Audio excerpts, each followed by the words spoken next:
town has a ghost story that's been passed down through the generations. But what if those legends were true?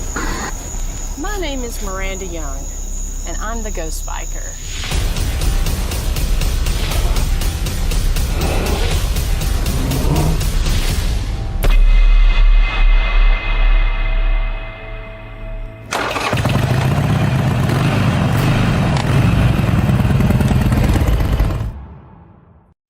Hey everyone, and happy Thursday night. We are here live at the haunted, historic Scott County Jail, and we've got an amazing show tonight.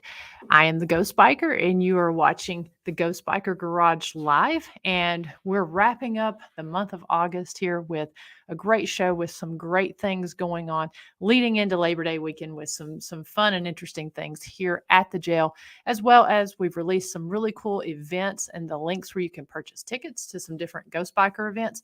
So we're going to go ahead, we're going to get right into it, and kind of talk about a few things that we've got going on.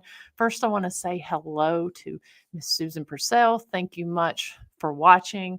Also, my business partner and best friend, Dr. Christy Sumner. Thank you so much for watching tonight. David Anderson, hello. Looking forward to seeing you in London, Kentucky at the next Ghost Biker weekend. Thank you so much for watching. Miss Sonia Thompson, the Walking Dead zombie herself. Supernatural Lost Adventures, thank you for watching tonight. And good evening to Miss Janet Alm from all the way out in Arizona. Thank you so much for watching. And hello to Miss Courtney Peterson. Like I said, thank you everyone for tuning in tonight. We do have a great show. If you didn't catch last week's show, I encourage you to definitely go and watch that. We had the folks from Sacred Mountain Retreats, Mr. Jared, who is the founder there of Sacred Mountain Retreats, as well as Horn Paranormal, Kim and her husband, and then also Miss Mary Lynn Bast. And we talked about the really cool event that's coming up here in September. Can't wait for this. This does benefit a really great cause. Sacred Mountain Retreats, they create a week-long retreat for our military members, Gold Star families, first responders, and all the funds from this event go to benefit that. And so the event that I'm talking about is the Spirits of Deadwood. That's going to take place September 29th and 30th. So it's going to be a great weekend. This is the first of its kind. And like I said, if you didn't watch last week's show, we really dove into some of the really cool things that Sacred Mountain Retreats does with their equine program, their puppy program, their week-long retreat for our veterans, something that is very, very important and such a worthy cause. The packages that they have for this event, you get to investigate the historic Bullock Hotel, the brothel Deadwood, the Fairmont Hotel, and there's a lot of really cool historical things that are going to be going on during the day as well. So definitely go on, check out that episode, check out the link. We're going to be flashing that on the screen below. It's sponsored by Supernatural Inc., Horn Paranormal, and I'm honored to be one of the guests out there. There's no better place to be as far as a biker out there in Sturgis and Deadwood. This is going to be my first time out in South Dakota. So very, very excited about that. I know they've got some different packages going on here, and the packages, they've got the VIP packages as well as the individual ones. And so they've got the listing of what all this includes. And so I'm going to copy the link right here, put this in the comments. But again, definitely go check out last week's show. You'll find a whole lot more information there. And we'll be talking about it a little more as things get closer. So if anyone has any questions or anything like that, please feel free to contact me after the show here, and we can get you hooked up on that. Couple other things that we got going on. We did announce the links this week for the Ghost Biker weekend that's going to be taking place up in London, Kentucky. All the funds from this event goes to the London, Kentucky Shop with a Cop program. And of course, like we always say, that program is super important here in rural Appalachia. Sometimes that's the only Christmas that these kids get is from the Shop with a Cop program. So last year, if you attended the event, we had a really cool weekend. We had a meet and greet. We also had a paranormal investigation, and a motorcycle ride. And so, like I said, the motorcycle ride was free. The investigation, it did go to the Shop with the Cop program last year. This year, we are going to be investigating somewhere that's never been investigated before in southeastern Kentucky. It is a cave. We cannot disclose the location because it is somewhere that is very special. You will find out where that is whenever we get there. But tickets are $45. Like I said, 100% of the funds do go to the Shop with a Cop program. We are limiting it to only 15 investigators there on site. We want to keep it a small, intimate experience. And so we do have the links up there where you can purchase, and tickets are going very, very fast on this. So I know we've sold quite a few already. And so that is for the event that's going to take place in the evening of October 14th in London, Kentucky. And it's got the information where we'll be meeting and such. But now for that weekend, that morning from 10 to 2, we'll have a meet and greet at Wildcat Harley Davidson.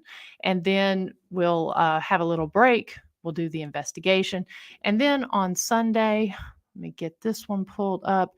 And then on Sunday, we'll be having the motorcycle ride. We're going to do the motorcycle ride just a little bit different than we did last year. Last year, we had a bunch of different stops that we stopped at. This year, we're going to actually be doing a 3-hour, around about 125-mile motorcycle ride that's going to go through southeastern Kentucky, end up in Virginia. It's a fall foliage ride. We're going to be riding through some really cool historic and haunted areas. It is a free ride. We are limiting the number on that one. When I checked yesterday, we only have 7 spots left. If you do reserve your spot and by some chance you are unable to make it, we do ask that you remove yourself from the list, just because we do have a big waiting list on this. We did last year. So we want to make sure that, if that those spots aren't taken if you're not going to be there. So that's going to take place. We're going to meet there at 12 at Wildcat Harley Davidson in London, Kentucky. It'll be kickstands up at 1 p.m. And we should be back. We're factoring in probably around 5 p.m. that evening. So we'll have more information about this. I'll also be releasing the map to the people who do attend the event.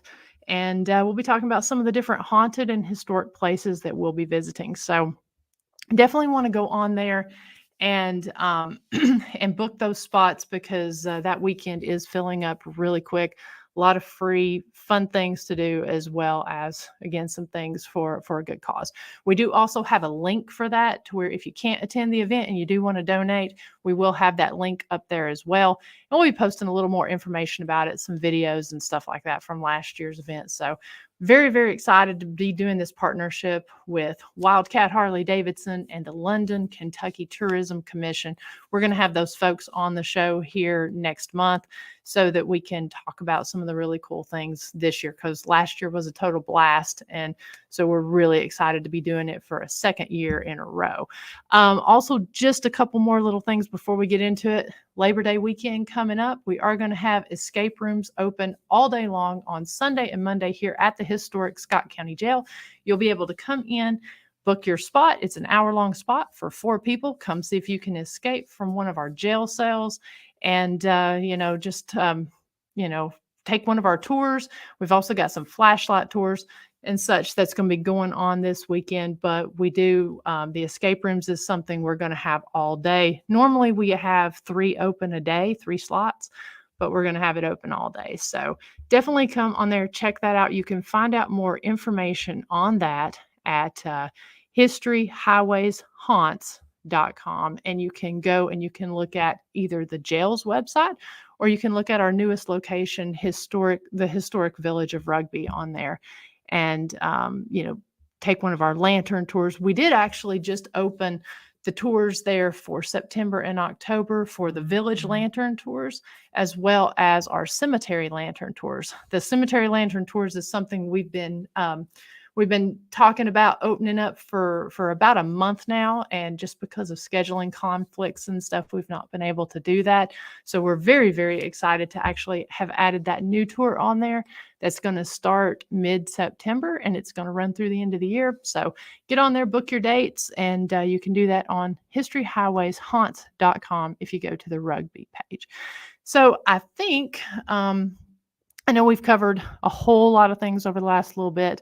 One last thing I will mention, if you've been following our page here, they did just HTC Magazine. They did just release their September and October edition, and both my business partner and I, we were highlighted there as the feature story on the cover, as well as in the center of the magazine, where we're talking about the escape room, talking about the paranormal, and all of the different things that have been going on here at the jail. So if you're in the Tri-County area and you've not received your magazine yet, you should be seeing us in your mailbox soon. So we are very honored and thankful to have had that opportunity to be highlighted in the magazine.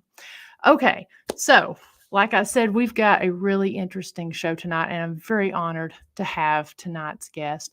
We we have really if you've actually, let me get this pulled up here on my page. I'm trying to pull so many things up and working back and forth here, and everything seems to be running a little bit slow, but I want to make sure that I do introduce tonight's guest properly, because I've been really excited. He's been on my schedule for a little while now, so I'm really excited to have him on. He is the owner of the Paranormal Clergy and the founder and lead investigator for the Paranormal Consulting Agency. Rich has been a regular cast member for Travel Channel, Discovery Plus, and Max. Eli Roth Presents the Legion of Exorcists, and you can actually watch that streaming now on Discovery Plus and Max. He's the lead administrator and new owner of Bishop James Long's Paranormal Clergy Institute, which was created in 2000, and he joined the PCI in 2010 and was given ownership in 2020. He is also the resident demonologist for the United States Old Catholic Church and co-host for Greetings from Beyond radio podcast. Rich has been formally trained as a religious demonologist by 3 churches, 2 non-denominational churches, starting at the age of 18, and then by the United States Old Catholic Church, where he finally completed his recognition and certification. So we're going to be obviously talking about all this and a whole lot more. But if you will, please help me and welcome my guest, demonologist Rich Valdes. Hey, Rich. Hi, how are you? I've actually found out your name, Miranda. Yes. So, pleasure to meet you. Absolutely. It's a pleasure to meet you. And thank you for taking the time to come on with us tonight. My pleasure. Thank you for having me. So I gave just a very brief introduction, but I mean, you're a very busy guy who's done a lot of things. So why don't we just kind of start by you talking about, how long you've been doing this and really how you got started? Um, well, I had my first paranormal experience when I was 15. It was an OBE, and I didn't know what the hell it was at all. Having grown up in a very, very conservative Christian household, non denominational Christian, they called everything demonic. So they had no answers for me. I went to the library and I looked up a book called ESP, or actually extrasensory perception. And I finally found it. It took me about 2 weeks, and I got to the O's and I found out of body experience. And I was like, oh, that's what happened. Okay, cool. So that's what really got me started in the paranormal. And then a few years later, I mean, I didn't really investigate until 16 going on 17, when I went to the Biltmore Hotel in Coral Gables. It was abandoned. It was closed off. Yes. I was trespassing. I will admit it.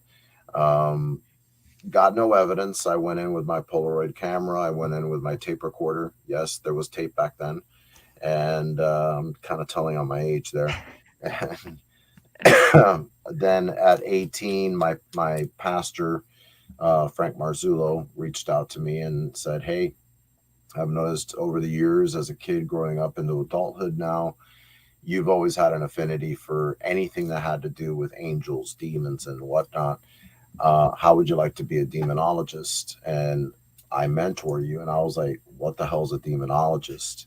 Because I had never heard the term until he had mentioned it and he explained it to me. I prayed about it, meditated about it.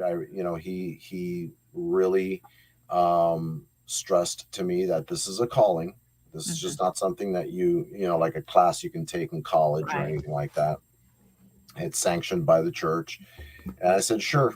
I prayed about it for about a week and I came back and, you know, it all went downhill from there, I guess you could say, because that's when I started not only trying to find a balance between the paranormal and theology, but it did come in handy. I've often called myself the paranormal Swiss Army knife because in case of a situation, I can switch from being paranormal investigator to demonology, which both have nothing to do with each other. Well, that was kind of going to be where I was going to ask next. If they do have, if you feel they do have something to do with each other, or if they're so specialized, because we do have so many different facets of the paranormal. Well, the only thing that I would compare it to would be spiritual. I mean, demons are spiritual I don't want to call them creatures, spiritual beings, Hmm. but they are not human. They're inhuman. Theologically speaking, they are not there to haunt a place, although they will infest a location. But their whole mission statement is pretty much to take over a person. And where a haunting or someplace that may have paranormal activity going on, you're attempting communication with a human spirit. It's completely different. One is trying to literally take over you or harass you and destroy your life, and where the other one is just trying to communicate with you. So you can't compare the two. Absolutely. And do you find that because that's the case? So if if there is someone in a location that is having demonic communication or being haunted, I guess, by a demon, Right. if just a regular investigator or somebody coming in to investigate that location, will that demonic entity typically communicate with them, or because it's something that may essentially be attaching to a person that's in that location, do they not, I guess, get the, I mean, well, I'm trying to think of what I'm really trying to ask here with that. I- Is it, I guess, sometimes mistaken as something else, and maybe they don't get that full communication because they're not the ones being, I guess, haunted by that demonic entity. It depends on the location. Depends on whether it's a commercial location or if it's a residential. It's much more personal when it's a residential. Uh, Sometimes, oftentimes, the symptoms that you will witness when you go into a residential can be mistaken for a haunting, when in fact it could be an infestation, the beginning stages of an infestation.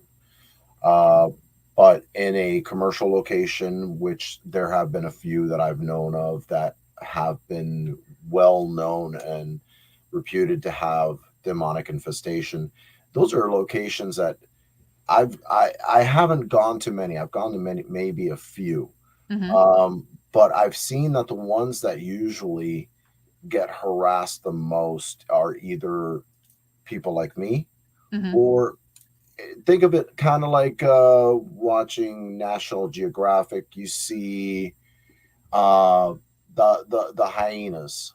You know how Mhm. they surround and they wait for the weakest of the pack of whatever herd they're trying to herd out, and they single Okay. that one out and they attack.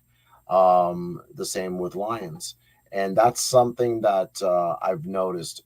They don't mess with the ones that are um, extremely faithful. Mhm. They, actually, they do. Come to think of it, the ones they don't necessarily bother with are the ones that are just going about their everyday life and don't really believe in them at all. Mhm. Okay. But I tend to get attacked a lot, but that's because I have a bullseye on me, and that doesn't help. Right. Well, and that was kind of one thing I was wanting to talk about, being a location owner here Mm, of a jail. We don't have anything dark or malevolent here in the right. jail. And so, but with and I'm sure you have seen this, and it's probably something you've had to combat because with the rise in YouTubers and TikTokers and the clickbait of, I was attacked by a demon, and I was, they go to these locations and perpetuate the narrative of demonic activity in some of these commercial locations. Hmm. As a location owner, this is something we deal with a lot. And being located here in East Tennessee and the Bible Belt and stuff, having a location can be tricky and a challenge. Oh yeah. Um, is that something that you've experienced a lot? Are these people coming in and I guess kind of perpetuating that, and it's almost like a satanic panic like we had from the 80s, with with what they're trying to do with some of these locations.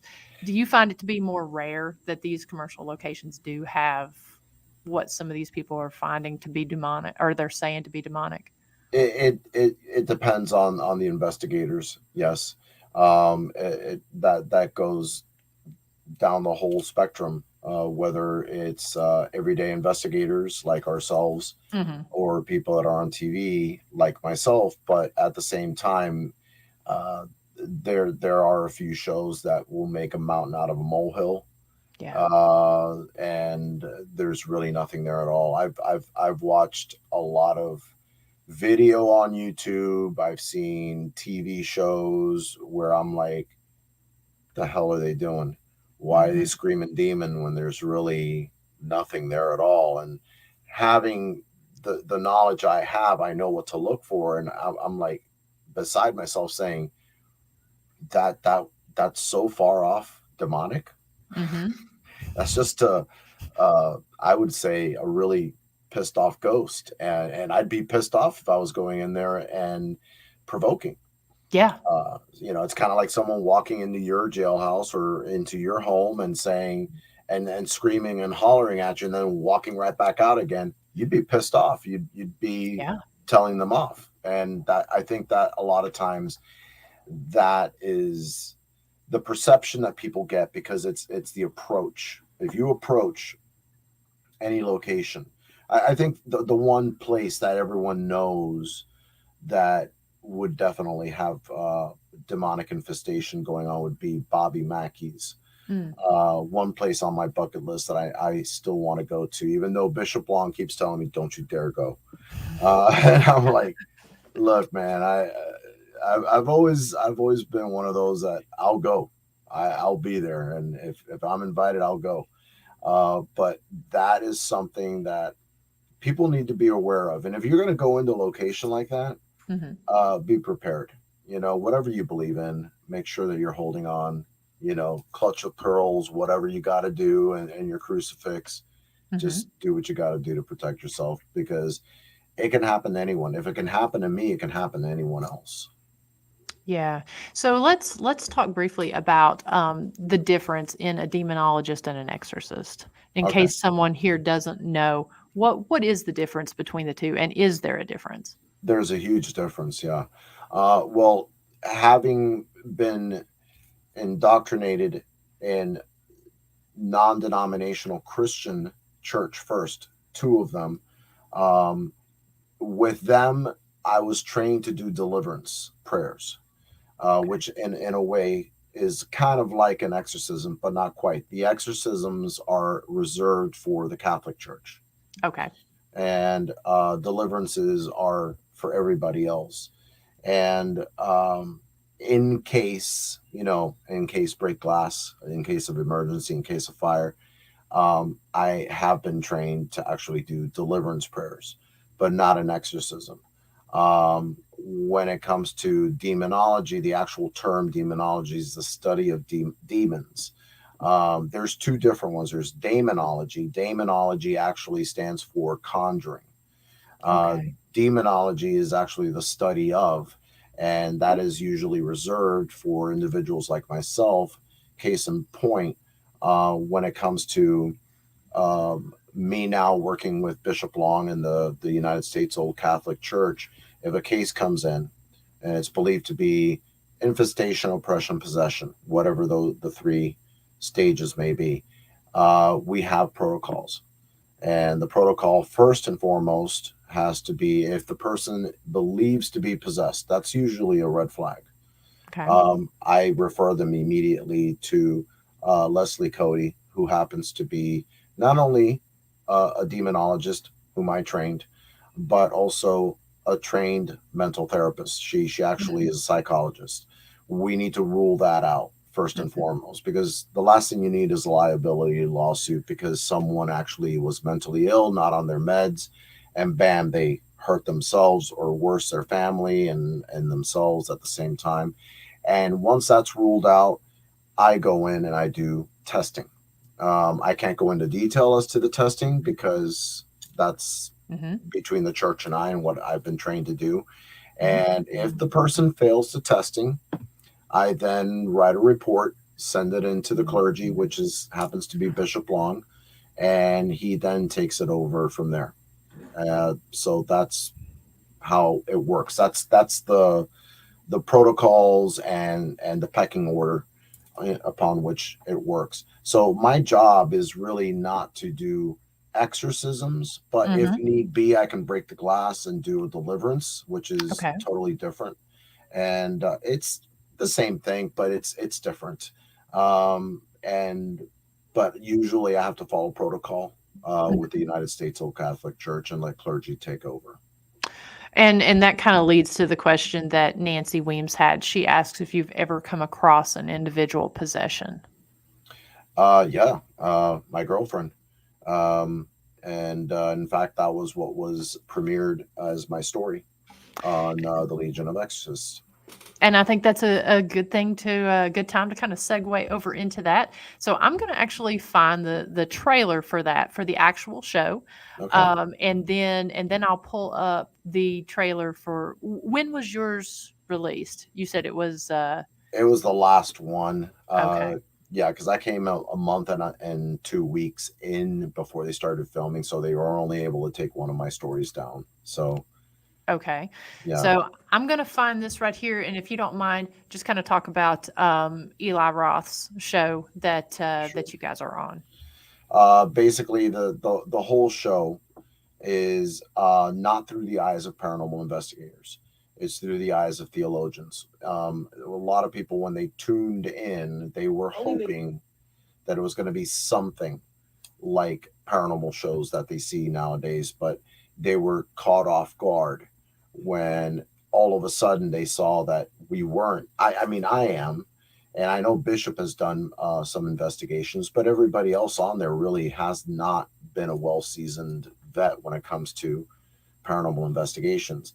And they just wanted, Travel Channel wanted us to focus on our case files through the church, Okay. through our eyes, our experiences, because that is what the church is there for. And oftentimes that's where there's been kind of like the water's been kind of muddied over the Hmm. years, where now you see a lot of these paranormal investigators getting involved with uh, demon this, possession, Hmm. infestations, when in fact it's the equivalency of having a proctologist do heart surgery on you. Wrong surgeon, and you shouldn't be doing that. So they chose to go down this route and tap into the theologians that deal with this on a regular basis and go from there. So I think that's the huge difference, and that's why I'll admit, they took some liberties with the recreations. This is Hmm. Hollywood. Right. But I can't complain about my story. I can't complain about a lot of what was done there because although a few things had to change. Case in point, my girlfriend's name had to change. All of a Hmm. sudden, she went to Anna, and she's not. Okay. She's far from Anna, but Everyone else's names changed too in the story, and that's something that I think people will, if they choose to go watch the Legion of Exorcists on Discovery Plus or Max, they can then understand this is not through the eyes of paranormal investigators like yourself or like me when I have my paranormal investigating hat on. It's through the eyes of theologians who have studied this for many, many years and have actually worked through the church and had cases through the church. And I like that because it shows the legitimacy of it, because it seems like for a point in time there were demonologists popping up. Every team that, I mean, we had it even here at the jail when people would come in. Every team had a resident demonologist, and when you start looking into, well, what is your training?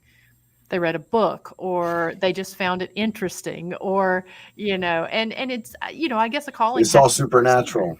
That's right. That's right. I guess, a calling, has to start somewhere. But, and that's what I always talk about when I'm even talking about residentials is, and I don't do residentials anymore, or very, very rarely, because it is such a different beast, of as far as like going in, seeing if you can determine what's going on, and then sending them into the direction of somebody that is trained and that knows what's going on to take care of everything. Like I said, if you got heart issues, don't go to a proctologist. Exactly. Exactly. All right. So I'm going to pull this up. We've got the trailer, and we'll pull that up here. So bear with me just a second. This is the actual trailer for the entire show, and then we will get into, we'll actually go in and get into the Rich's show here. So let's go ahead and cue this up. Evil is on the rise. Demons battle to possess our souls and drag us one step closer to hell. But now, there is a gathering of spiritual warriors who defend us against the devil's minions. Go back to hell! St. Michael the Archangel, defend us in battle. And unite to banish the demons in our midst. This was the case that opened my eyes. This 17-year-old girl was so distraught that she would do anything to talk to her dad one more time. Disturbing things started happening. You could feel the presence. It was just terrifying. We ended up having our very first demonic experience. It frightened me. It frightened me to the core.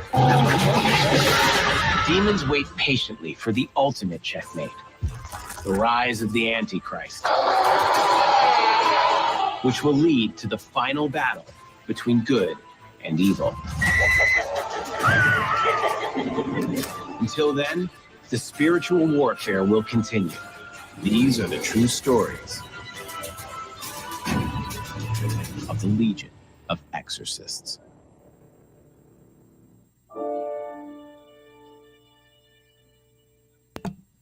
I've realized that it doesn't matter how amazing Whoops. and wonderful your life is, or how I don't know why this successful you isn't are, if you stopping.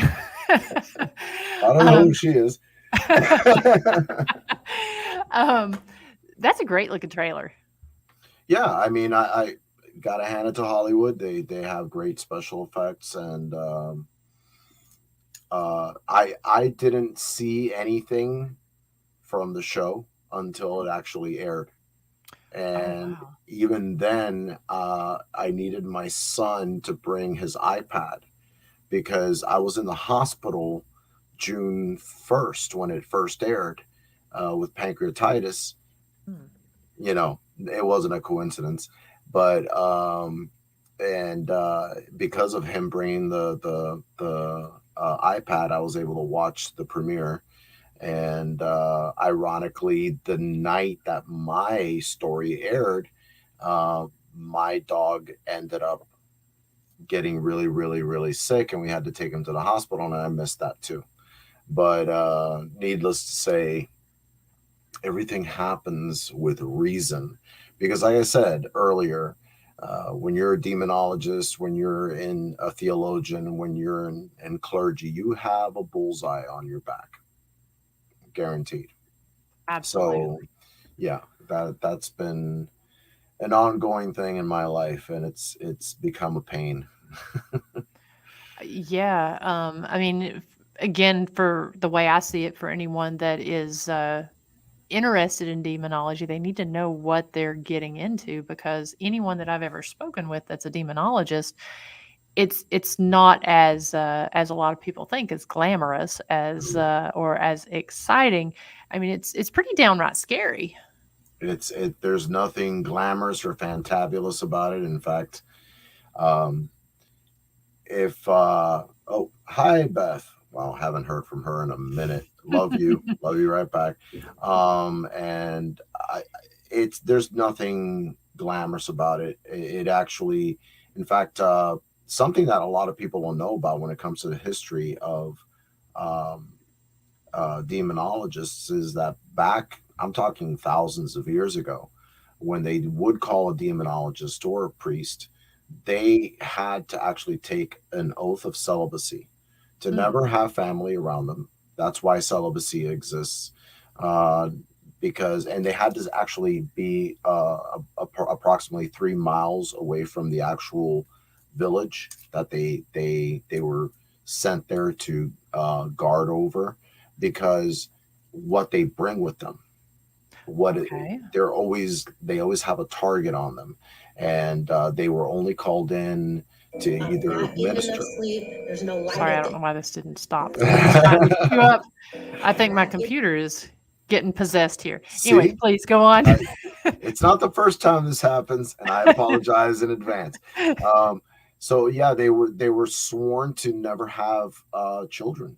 They were sworn to never marry, have children, or anything like that. And they were actually supposed to break off any ties from their family, mother, father, cousins, sisters, brothers, because they were also at risk of being hurt. And that's exactly what happened in my story, is that I was attacked, but indirectly. They attacked my girlfriend to get to me. And that, when that went down, they do that. They do that to get under your skin, and they do that to um, rattle your cage. And I knew what was going on. I had to really get everything under control emotionally, and um, think to myself that if I don't do this, if I don't get myself and my emotions in check, she could end up having serious issues, because it was what I call an attempted possession. It wasn't a full on, it was an attempted possession. It was really weird the way it was happening, and other people around her didn't know what was going on. If anyone else around her was looking at her, they'd say she was on drugs, but it wasn't that. Oh, wow. Wow. And I'm looking here for the for your specific trailer. Um, let me see here. It's the one with the bald guy and a beard. They actually put extensions on him, believe it or not. So he did a great job, by the way. But if you end up finding it, I think he's holding her face in that Okay, one. do you remember what as I know I saw this, and I'm trying to think of where. I think it was a demonologist girlfriend, or girlfriend possessed, something like that. Okay, I'll search that then. Possession of girlfriend. And when it happened with her, there was a whole series of things that had happened, and it was during an investigation of a haunted hospital. And not going to go into detail about it or the name of it, but Jen says she sent I it to think you I in found it Messenger. here. Okay. I think I found it here. Let's see if this is it. Let me get this. Of course, now it's not going to start with sound, but we'll get the commercial out of the way. And Is it about Tide, or is it the commercial about Tide, or is it about, Jimmy John's? I don't know. Because for some reason I'm hungry. I want Jimmy John's. that's probably going to be what pulls up. Right. Okay, let's see here. All right. Okay.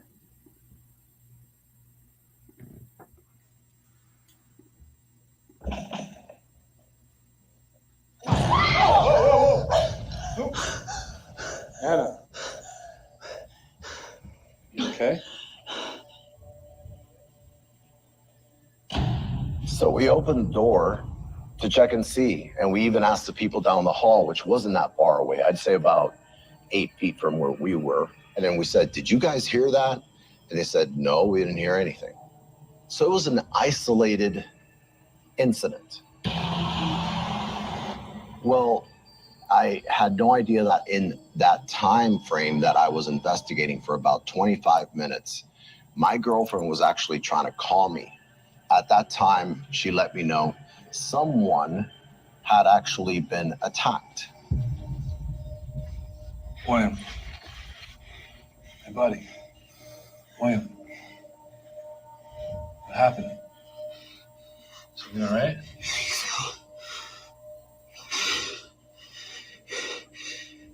Something was inside of me. What was it?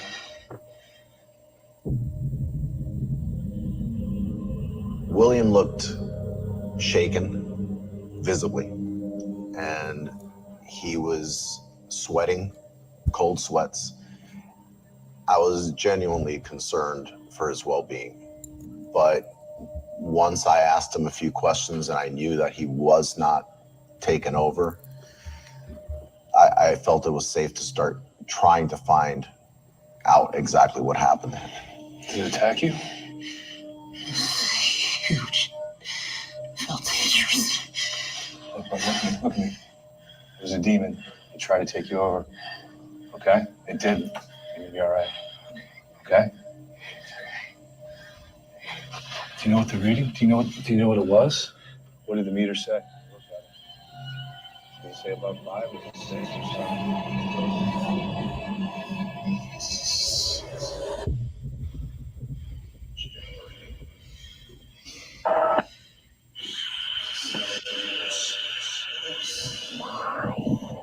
Her soul is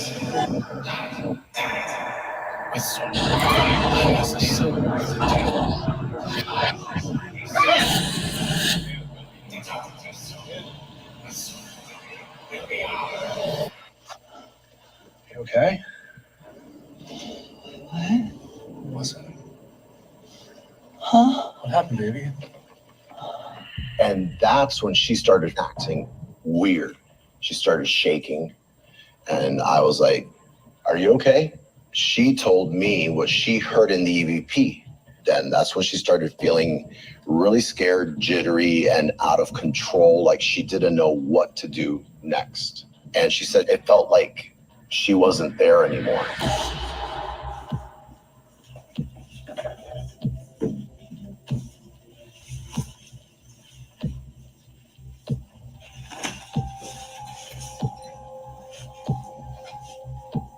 Anna, what happened? Anna. Idiots.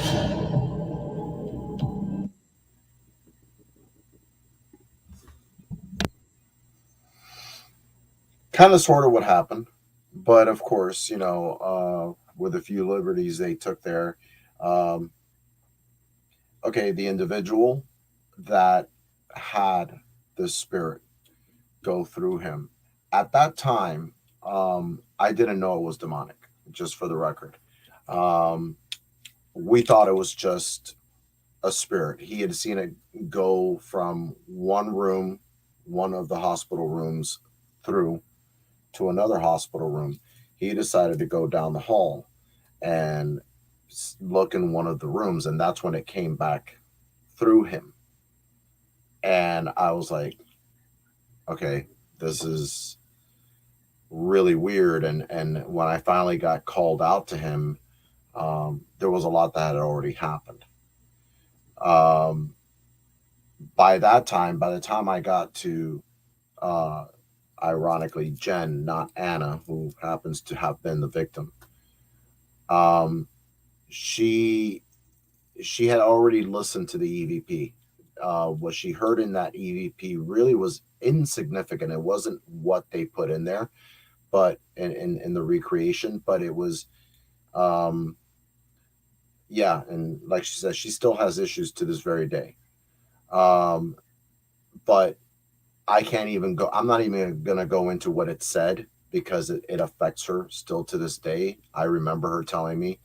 And at that time, that's when it looked like the spirit was, like when you're trying to put on a latex glove over your hand. That's what it looked like to her. And it looked like it was trying to fit itself inside her body. She didn't react violently like in the recreation. She didn't curse at anyone. She was just dazed and confused. She looked like she was high. It's just that every now and then you see a jitter, something like that, and you could tell that the demon was trying to take over. Until I got her to the room where I could privately start taking out all of my, tools and equipment to actually help her in getting this demon out. It took a good 45 minutes, give or take.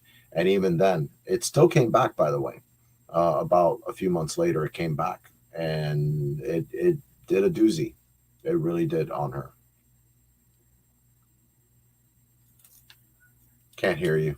Sorry about that. That's all right. Did they cover all of that in the episode? Or No, okay. they edited a lot of things out. That's one of the things that I wish they had included in there. Our story alone was a good hour, but they edited it down to like 13 minutes, and then the recreation. So they added 2 stories in 1 hour. I kind of feel like they should have gone 1 story per hour because there was a lot left out. She still to this day, and this happened actually in 2018. Okay. To this very day, she still has PTSD from this. I would imagine. Wow. Yeah. So it's not something when there's an attempted possession like what happened with her. It wasn't a full-on possession. It was an attempted. Imagine if an attempted possession is enough to cause that much PTSD 5 years later. All of a sudden, you're here faced with people that have been possessed for months, years, and they finally are freed from something demonic. How much longer will it take for them? Right, exactly. Well, I understand there's a lot of things you can't speak to because of processes and also because of the show and stuff. But can you talk about the stages of possession, like you were mentioning? There's the usual 3, but I believe there's 4. Even Bishop Long believes there's 4, but him and I disagree on which one of the stages when it hits versus me. For example, I believe there's infestation, of course, first, oppression, possession, and then obsession. Now, infestation can be in your home or in a location. And then they start off with oppressive state. That's when they start singling one person out, but they've already started with what seems to be like haunting, like noises, things moving around, scratches, stuff like that, people losing sleep, and they mess with your sleeping pattern. That's to lower and weaken you to the extent to where the hierarchical demon can take over. And it's usually not a hierarchical demon that tries to take over immediately. It's a low level demons, plural, that try to take over. They break you down, which leads to possession. And once the possession stage starts, there's also different stages there too. There's once you get rid of a demon, and this is biblical, it states that once a demon is cast out, it goes on to dry places seeking refuge, but it finds none. and then it comes back to where it once was cast out from, and it notices that it's been swept clean. It comes back with 7 more wicked than it. Wow. To the host, the person. And that's when you know what hits the fan. And we have to always be mindful that, you know, just because they or one or they may be gone, what happens, and I've noticed this a lot, when a person has been freed, they go through what I believe to be the obsessive state, because they start feeling like something's missing, something that's been with them for years, all of a sudden is gone, and they start feeling like it's missing. They need to find something to fill that void again, and that's the obsessive state, and they start seeking whatever went missing to come back. That's when you're at your most dangerous, because you can actually welcome any of these demonic entities back and their friends. Right. And that's probably, I guess, one of the hardest things, because once they're cast out, isn't it one of the most important parts is to not, or to try not to do anything to open yourself up and invite it back in? It's not only that, it's the fact that they don't know. You see, I had one case many years ago. I'd say close to about 18 years back. And this woman, and I feel bad for her, because she started off not believing. She was an atheist. She didn't believe in God. She didn't believe in the devil, angels, or demons, or anything like that. And those are usually the ones they attack. And I remember going with the pastor that I was working with at the time. This was before Bishop Long and I started working together. And this took 2 years. And this woman had more than one. I think she had somewhere around 12 that were harassing her. And we went on for about a year and a few months until we were finally able to get rid of them. And what happened was that once we were able to get rid of 1, 2, 3, she would then start saying, I'm feeling empty. I'm feeling like there's something missing. But we'd get rid of 4, 5, 6, and on. And then when we were finally rid of all of them, that was the saddest thing I ever saw. She went for a few months. She was fine. She started going to the church, on a regular basis. She started, I don't care what you do, go to church, get a hobby, but something, anything. These things came back, and they came back with more. And we lost touch with her. She just disappeared.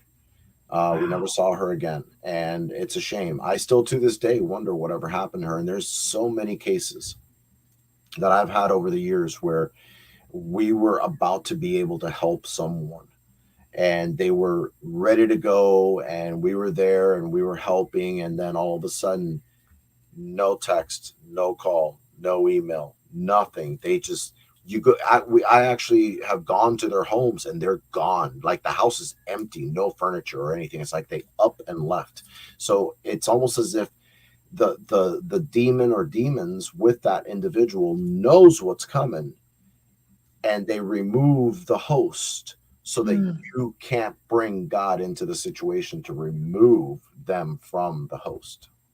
Wow. Have you had instances, excuse me, whenever you're working on a case that they know you're coming before, and also that things have happened to prevent you from going? Oh, yeah. I got one I'll share with you. It's kind of funny, but not funny to me, because I was like, that wasn't cool.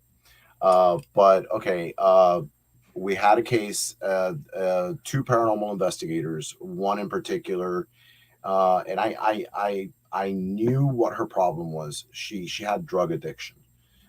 She was addicted to painkillers. Her daughter started getting affected. Her daughter was 23 years old, and had her own daughter, which was 2 or 3 years of age.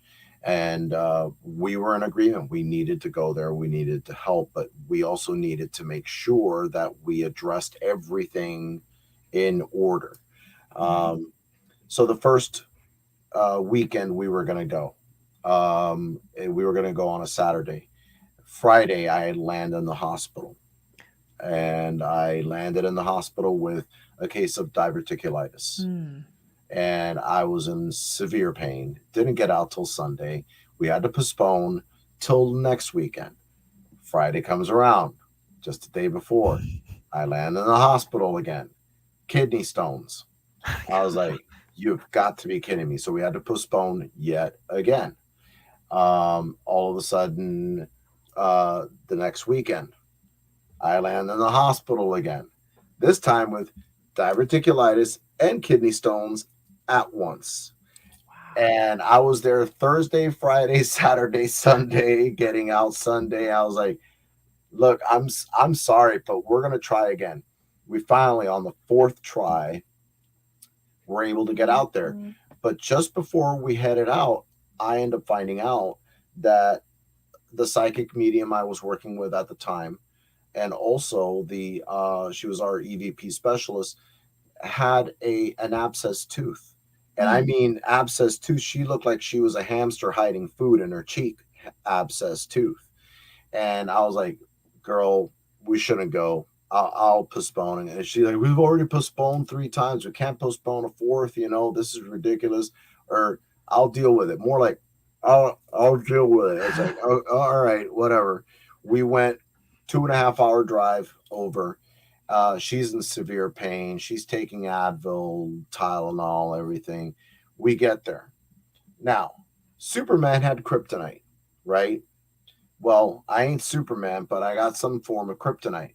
While we were there, the mother of, the daughter wasn't there, by the way. She should have been, because she was the one being harassed too. She decided to go to a club that night. Meanwhile, we're driving 2.5 hours over there to help her. I wasn't too happy about that. Absolutely. My psychic medium is dealing with an abscess tooth looking like a hamster. And I get there and we're like, all right, she's not here. All right, so let's get this done anyways. And we start, she starts trying, I don't know why, trying to show us around the apartment. And it was a downstairs apartment that had sliding glass doors. This is in Florida. And she opens the sliding glass door to show us the back patio, and jumps in a frog. That's my kryptonite. Wow. Okay, I don't do frogs. Long story short, had a bad experience, PTSD, when I was 11 years old. Thanks, Mom. Appreciate it. Now I got PTSD because of it. Frog jumps in. It was this big. Of course, someone, that's got phobias with frogs, it's this big, but I'm sure it was this small, but to me it looked this big. And it's hopping around. I'm on the counter going, what the, get that out. Yeah. And that was yet another attempt, I believe, by whatever was there to get me out. But I wasn't gonna go anywhere. I was there to stay. I was gonna fight this regardless. But what prompted me to get out was the psychic medium we were working with. She was getting worse. The pain was getting worse, and it started to bleach, started spitting out blood. That's how bad it was. And it got to the point to where I was like, you know what? We came here 2.5 hours drive to help you guys. We've had 3 weeks where we've had to cancel, and your daughter didn't even have the common courtesy to be here for us to help her. There's nothing we can do. There's nothing we can do. I mean, we need her here, and here we are suffering. A frog tried to kill me and body slam me up against the wall, and what the hell? So as far as I'm concerned, that was one of many. We've even had another case where our GPS had us going to SeaWorld when we should have been heading to Miami after a demonic case. And I'm like, why are we in SeaWorld? They're closed. What the hell? So it's funny. They mess with electronics. They mess with your health. They mess with everything just to avoid you getting there. Well, it's interesting because I know a residential case that I had worked with a demonologist on. It's interesting you say that because we actually had to postpone the first weekend because it was the same situation. There was a health issue where the mother, I believe it was the mother of the lady that the demonologist was working with, ends up Mm. getting in the hospital, and I think she even started getting calls from her, I want to say it was her dead deceased father's phone or something. It was something really bizarre that started happening. There was just a Fascinating. lot of odd things that started leading up to it. Oh yeah. I mean, it's kind of like what I was telling you earlier. While I was filming for the Legion of Exorcists, Mhm. I didn't know this at the time, but I was suffering through these pains, and it come to find out it was my pancreas. And Wow. during the filming, and we were literally like sitting there in the round table, I started suffering this pain. They had to cut. They had to actually send me to the hospital. I was out for 2.5 hours. I demanded they take me back because the pain was gone Hmm. and finish. And by the time I got there, they were finished. Now, mind you, these are 7:30 a.m. to 6:30 p.m. days where Yeah. we're just straight on filming. Sure, we'd get like a 5-minute break here and there, maybe 25 to 30 minutes for lunch, but all bets are off when everything else is happening. Hmm. And ironically, shortly after we finished filming, um, I landed in the hospital with having to have my gallbladder taken out. Then a month later, I had necrotizing pancreatitis, meaning Wow. I was close to death, meaning there was an infection growing the size of a Nerf football around my pancreas. And it had the infection was so bad that what was inside that infection was a flesh eating bacteria that was eating a hole this big through my pancreas. And Wow. I almost didn't make it. So these things, this is nothing to play with. If you have a calling for this, be prepared. And I've had many people ask me, I want to be a demonologist. I'm like, why do you want to be a crash test dummy? I don't get it. This is a calling. You have to specifically lead a certain type of life to where you're in constant prayer. Not saying that I wasn't in prayer, but you still get tested. Your faith Hmm. gets tested. I feel like Job sometimes, but yeah, I'm still in it for a reason, and Hmm. I believe that this is the reason I'm in this is to help people, not to help myself, but to help Hmm. people. And I'm sure it's a stronger testing. I mean, you hear of that from people with faith, and that's why they do experience a lot of this stuff because it is a testing of your faith and your belief. Yes, it definitely is, and I'd prefer to be a paranormal investigator any day Hmm. than to be a demonologist. But I do have both, and I've earned both. I mean, I wish I could say I'm a parapsychologist, but um, I have the years of experience in paranormal investigating and research. But when it comes to demonology, that's taken years of Yeah. a lot of study, and it's just not uh, reading a book. I've read so many books. I mean, I look over to my left over here and I see so many books, and I have books that are still in Rubbermaid boxes that I have no more room in this house to put, that I still have studied and still have to study. And it's a constant revolving Hmm. door of studying and getting new books and studying and studying and studying. And a lot of people don't seem to understand that uh, when you go in to do something like what I do, I have a protocol I need to follow through with Bishop James Long. I need to tell him, hey, I have this case coming up.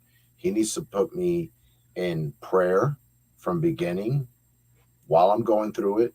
When I get back, he does mass with me beginning through and while I'm through it and when I'm done, because I need to have his authority, his blessing and his prayers in order to do this. So I always say to those that claim to be self-proclaimed demonologists, what church do you work for? If they cannot answer you, they're not real.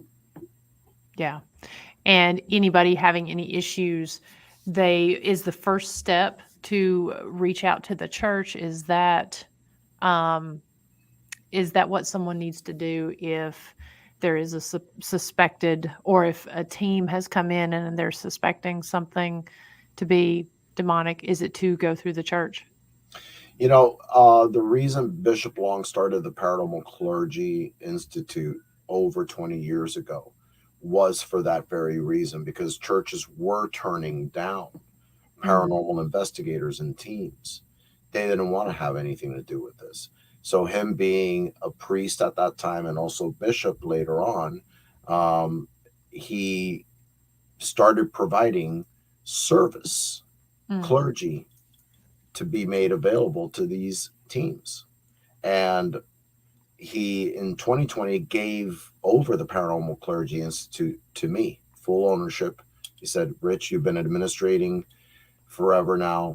Take over. I have my ministry to take care of.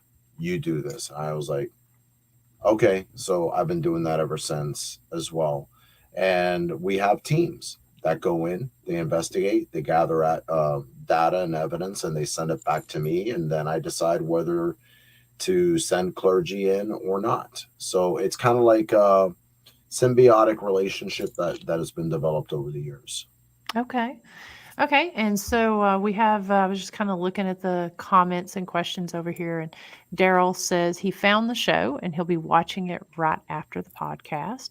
Thank you. So, so like we said earlier, if people are looking for that, it's streaming on Discovery Plus and Max. Yep. Okay. And I guess how many episodes are there? There's 6 episodes, and happy to say that it's actually popular under popular paranormal shows.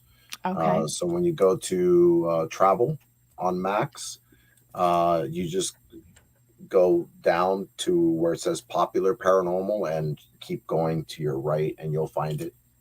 Okay. And she also, and Jen says it's also available for purchase on YouTube. On YouTube and Amazon as well. Yes. Okay. And yeah, I mean, I've been seeing so much buzz about it probably for the last, I guess, month or two, at least on my feed. I've been seeing a lot of buzz where people have been watching it, and where it's gotten a lot of great reviews. It's got good reviews. It's mixed reviews too. I mean, I've had some hate mail sent my way, and I'm one of those that I believe that everyone has the right to believe in what they wish to believe in. I'm not a hellfire brimstone kind of guy. Never have been, never will be. In fact, Jen herself is a witch, believe it or not, and I'm not ashamed of saying it. Paganistic ways, I respect Native American, I respect Buddhist, I respect all faiths, because the fact that a person has a different faith from yours doesn't make yours better than theirs or theirs better than yours. I have always been growing up, in a non-denominational Christian fashion where everything was demonic, or if you're not of the faith, well, then off with you, you're a heathen. I'm not like that. Having worked with so many people, Willie Windwalker, in fact, is one of the people that happens to be on the Paranormal Clergy, along with Bishop James Long as clergy. Willie Windwalker is an incredible shaman. I've learned so much from him and his wisdom as a Native American, and I appreciate the man. And there's so many other individuals of different faiths that I've learned from. People need to understand that I may be that black sheep, and I embrace it. Bring it on. I love being a black sheep, but I'm a black sheep for a reason, because in where everybody else is excluding, or they want to be exclusive, I'm including. I'm inclusive. Jesus, to me, and I'll never deny him as my savior, was inclusive.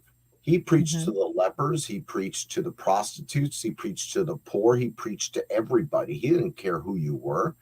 He just, all he cared about is that if you wanted to hear his word, he was going to preach to you. And I've never been an excluding kind of person. I accept everyone, but I also don't shove my faith down anybody's throat. I'm not religious. I'm faithful. There's a difference. There is a difference. Absolutely. Amen. And do you find that there is a difference? And maybe this is why there are the different denominations and such there on the paranormal clergy, that if you are, let's see, let me think of how I'm trying to ask it. If somebody is needing help and they are of a different denomination or different faith than you, does it matter if you take that on, or do you find someone that is of that same faith? We try to find someone that is of the same faith, because like I said, you have a heart problem, don't call a proctologist. You better call a heart surgeon. You need to take care of this through somebody that knows what they're doing. If they're Jewish, get a rabbi. If they're Native American, get a shaman. If they're Catholic, Christian, whatever, get a Christian. Get somebody that's clergy. And you have to be mindful of that. That's why Bishop Long started the Paranormal Clergy Institute so many years ago. And I'm keeping the tradition going, because you need to be respectful of other people's faiths. You can't just say, well, I'm a Christian, you're going to have to deal with it. Sorry, but your Jewish faith is just going to have to wait. But, wait, hold on a second. Christianity came from the Judeo faith in the first place. Last time I checked. So, but I have to be mindful of the fact that our faiths are in a way different. They've splintered in different directions. So I have to end up finding someone that is mindful of their faith, someone that is of the same faith. It only makes sense. Yeah, I mean, that makes perfect sense. And that's something I've always wondered, and that I've always experienced with other people in talking to them, is that they've said, you would have to get, someone of the faith of the person that they're trying to help. Correct. It's very much like I've had many cases where we've actually dealt with nature spirits. And I find that shamans or even certain psychic mediums that know how to communicate with nature spirits are better off dealing with it. I'm not going to call in a priest. I'm not going to call in Bishop Long for this. I'd rather have someone that's more in tuned with what's going on with that than to deal with it and bring balance, because that's usually a case where something has been disturbed. The nature spirit is acting up. Well, bring someone in that can actually communicate with them and bring that balance back. There must be balance in the force, to quote, let's be a geek here for a second and quote Star Wars. There must be a balance in the force. There is a disturbance in the force. You call in the right people. Absolutely. Absolutely. So, so why don't you go ahead and plug where, where people can follow you and everything that you're involved in and doing? Well, they can follow me on Everything Rich Valdes Demonologist on Facebook. Again, Everything Rich Valdes Demonologist. And that's on Facebook. On Instagram, they can follow me on The Real Rich Valdes. Oh, there you go. I don't even have to do it. TikTok, the Bad Guy 8. So once you put the bad guy at guy, put 8, and you can find me there too. YouTube, Greetings from Beyond Radio for the podcast. Just put Greetings from Beyond Radio and you'll find us. Second season will be starting hopefully sometime in September. Okay. And also the Legion of Exorcists, which is run by Courtney Peterson. It's literally a fan page that she started. And it's actually gotten a lot of followers. It started, I want to say 3 weeks ago, something like that. Okay. There it is, the Legion of Exorcists. And there we have the cast members pop in. I pop in every now and then, and and Courtney posts a question, we go ahead and answer it, and people want to get to know us, they can follow us there, or they can follow us in our individual fan pages. But there you have everything right there. I don't even have to I love say it. I love it. And guys, go on to the comments section here if you're catching the episode here toward the end, or if you're if you're scrolling through later on and watching, you can actually go and you can click on those links here in the comments. They will be live. And also we do have a bunch of links in the show notes. For Mother Legacy, you have to go to Travel Channel. In other words, go while you're in Max, you have to go down and you'll see all the different genres. Once you find travel and you hit travel, you'll find that it has a section for paranormal. So it should be there. And it's the whole name is Eli Roth Presents the Legion of Exorcists. Some people just put the Legion of Exorcists and nothing comes up. So you have to put it the whole thing. Just FYI. Gotcha. And Shay, definitely go on there and check them out. Like we say, folks, definitely go on. Content creators and folks who are out there doing things in the paranormal, podcast authors, definitely go on, subscribe, like, follow those pages, because these content creators, they put a lot of heart and soul and time and money into everything they do, and it's really important. And we love people that when they come on here, introducing them to new audiences, and definitely go check out their content, because they do put a lot of time and effort into it. If anyone has any last minute questions, we're going to be wrapping things up here in a few minutes. Please feel free to put those here in the comments. And also definitely go check out Mother Legacy doing Screamfest. Screamfest, I think, is in their third or fourth year this year down at the Samuel Clegg Mansion in Athens, Tennessee. Definitely go check them out. Yeah, it's they do a real good job with it. And we had Mother Legacy on the show. I think it was my first season. They talked about some of the activity they had in their house and performed a little concert for us here on the show. That is awesome. Yeah. So it was a lot of fun. So, anything you got coming up, Rich, you want to talk about before we wrap up? Not really. I mean, just right now, doing interviews like yourself and with other people as well. And just unfortunately, due to the writers' strike, there's a lot of things on hold right now. But I'm one of those forward thinkers, and I believe that there will be a season 2, 3, 4, and on. But right now, just busy with cases, the podcast when we start up again, and consulting with individuals that need the help. I'm sure all that keeps you very busy. Yeah. And any conventions is going to have to be for next year, because right now it's too late. All the conventions that I could have been in have already come and gone. So I'll be coming to a convention near anybody, sometime next year, but not this year. Understandable. Yeah. Well, we are going to wrap this up. Like I said, definitely go on, check out the links in the show notes, check out the links in the comments. And if you'll stick around for a few minutes after, Rich, I'm going to say goodbye, and I'll say goodbye to you. I just want to plug a couple more things, and then we'll wrap things up. Sounds good. Wonderful. Well, again, thank you for taking the time to come on tonight. Thank you for having me. And thank you all so much over here in the chat room for your comments, your questions. I always love it every time we have demonologists on the show, because we cover a lot of really cool topics. And it's definitely, there's so many different sides of the paranormal.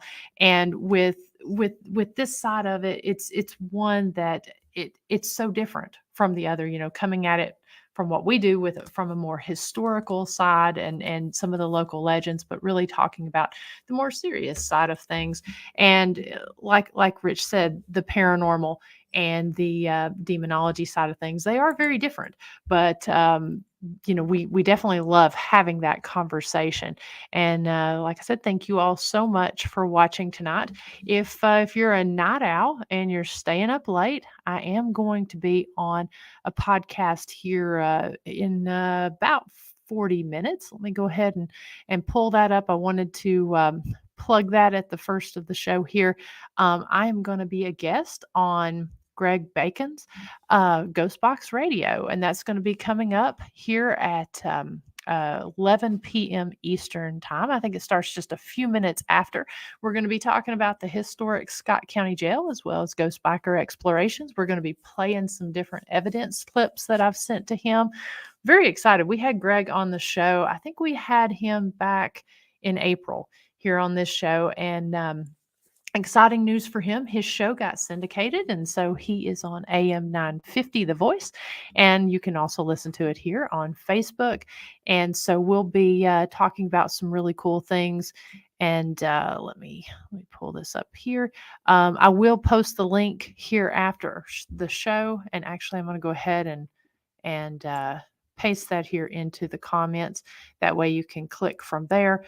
But yeah, if you're staying up late, definitely come on here, check it out, because we're going to be, I think it's on from like 11 to 12. So real excited about doing that.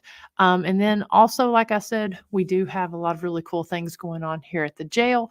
Definitely go on to www.ghostbikerexplorations.com, see the remaining events that's coming up, because we're wrapping everything up. And of course, season 6 is going to drop here in October. It's going to be every Tuesday night during the month of October at 9 p.m. Eastern time.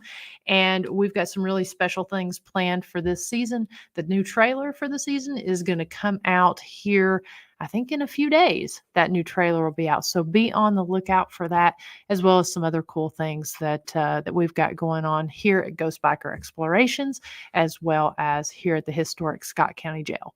So until next week, we'll be kicking off September. We've got a lot of great guests that we're going to be covering every Thursday night here at 9 p.m. during the month of September. Also, we're going to be doing some special things building up to season 6 that will be coming out. So stay tuned for that. Maybe some lives, maybe some special videos be coming out here very soon. So just be on the lookout for that. And I'm going to go ahead, get off here, and get ready for Greg Bacon's show that will be coming up here in about 40 minutes. And until then, like we always like to say here, time is one of the most precious things we have. And I can't tell you how much I appreciate you guys spending your time with me and, following our guests and all of that. So until next week, we will see you then.